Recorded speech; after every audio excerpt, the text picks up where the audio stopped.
What we are diving into today is an explainer of the absolute most alarming geopolitical framework to surface in recent memory. We're looking directly at the analysis of Professor Zhang, whose recent strategic forecasts have literally sent shockwaves across the internet. Now, we aren't here to say his predictions are an absolute guarantee. Our goal is to unpack the chilling, strictly evidence-based scenario he's mapped out. And honestly, it's a scenario that suggests the global chessboard is already set for an unprecedented modern conflict. The stakes of this analysis are staggering. I mean, listen to this exact verbatim warning from the source material. Zhang warns, this war, once it starts, can only lead to World War III. In his framework, regional skirmishes are not just isolated, random incidents. He views them as dominoes falling precisely as grand strategists have planned from the very beginning. When asked about the actual probability of this global conflict breaking out, Zhang doesn't mince words. He assigns it a highly specific, terrifying number, 80 to 90%. 80 to 90%. Think about that for a second. He doesn't view this as some remote sci-fi possibility. He views it as a mathematical near certainty, based entirely on the current, undeniable incentives of the world's superpowers. Which brings us to the ultimate question framing our entire explainer today. Are we already past the point of no return? Have the gears of a massive global war machine already been permanently locked into place? Let's look at the data and find out. To answer that, we're going to logically map out this interconnected geopolitical powder keg. First, we'll cover the path to escalation, then the specific escalation timeline. After that, we'll dive into the Middle East flashpoint, followed by the Great Power Clash. We'll explore if this can actually be avoided, and finally look at the fall of an empire. Section 1. The path to escalation. So how exactly did the world fracture so quickly?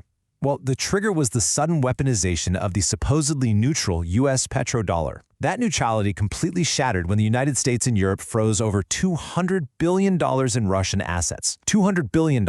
By cutting Russia out of the global payment system, global trust was essentially broken overnight. Zhang argues that this specific action effectively forced Russia to form a powerful new Eurasian economic alliance with China and Iran. What we're seeing now is a massive trading bloc deliberately designed to negate American sea power by building vast railway connections and trading in gold instead of the U.S. dollar. Section 2. The escalation timeline. This all builds into a deeply unsettling chronological blueprint where regional actions rapidly metastasize into global crises. The timeline laid out in our source material is incredibly specific. It actually begins in February 2022, not necessarily with the physical invasion of Ukraine itself, but with those massive Russian sanctions that fundamentally rewired global finance. Then, we jump to January 3rd, where a Delta Force raid in Venezuela served as what Zhang calls a literal proof of concept for leadership decapitation. This fed directly into February 28th, marking a 6-week Phase 1 decapitation strike against Iran, an operation that ultimately failed to force a surrender. And looking forward, the timeline points to a massive escalation noted specifically as January 7, 2026. This date marks a critical flashpoint where U.S. forces intercept sanctioned Shadow Fleet oil vessels right in the Caribbean and North Atlantic. Section 3. The Middle East flashpoint. Now, shifting our focus from the timeline to the brutal tactical realities on the ground, fighting a war in Iran is an absolute geographic nightmare. Just look at the topographical contrast. Back in 2003, America executed shock and awe in Iraq, largely because Iraq is flat desert. You fly in, hit centralized targets, and you win in weeks. Iran, on the other hand, is a literal mountain fortress containing 92 million people. 92 million! You simply cannot just cut off the head of the snake in a landscape like that. To counter overwhelming U.S. surveillance and air superiority, Iran developed what's known as the Mosaic strategy. They have completely decentralized their military command into 31 distinct, highly resilient provincial armies. 31 separate armies. This means that even if the central leadership falls, these armies are specifically designed to independently fight a brutal, grinding war of attrition from deep inside underground mountain bases. Because a quick, decisive victory is physically impossible, the source details a much darker U.S. Phase 3 strategy, economic strangulation. This involves creating internal chaos by heavily arming insurgents at the borders, and most devastatingly, strangling the capital city of Tehran itself.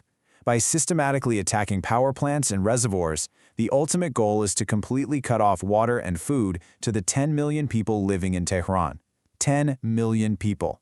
The strategy here is incredibly grim. It's designed to force a starving population to rise up against their own government. But here's the thing.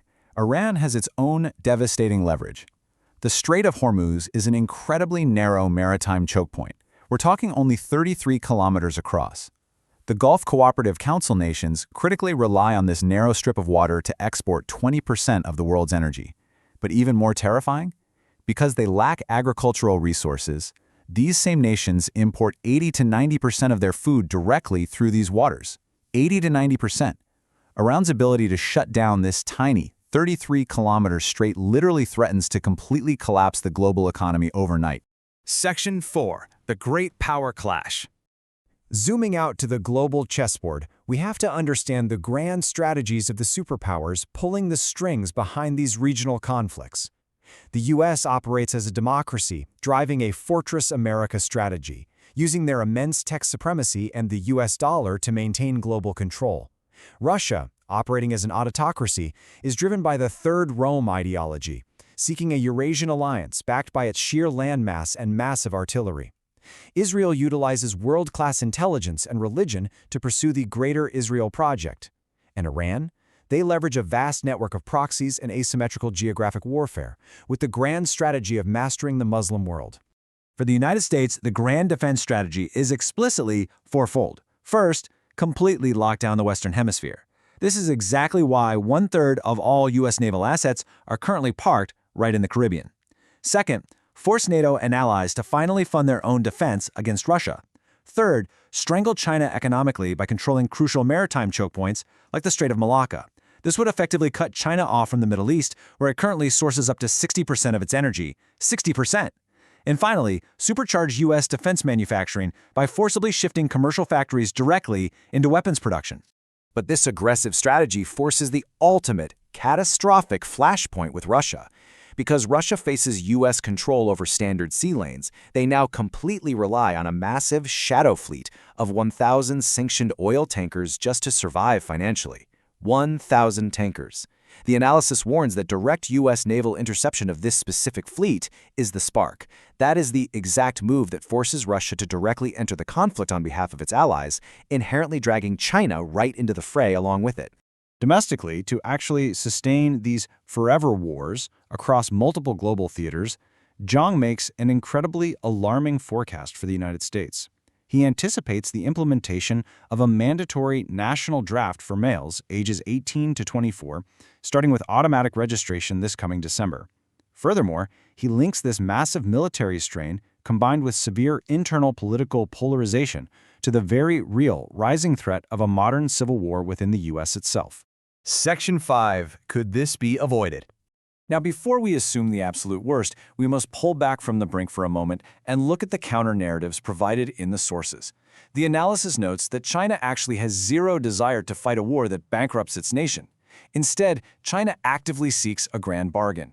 Because China desperately needs access to the American consumer market and Western Hemisphere energy, they are highly motivated to play the middleman, to triangulate between the U.S. and Russia. This diplomatic maneuvering could theoretically keep one of the world's largest militaries entirely out of a direct apocalyptic clash. Section 6. The Fall of an Empire. Examining the cyclical nature of history reveals a deep structural fragility in the global system we currently live under. At the very core of the American empire's vulnerability is a staggering financial figure: $40 trillion in national debt. $40 trillion.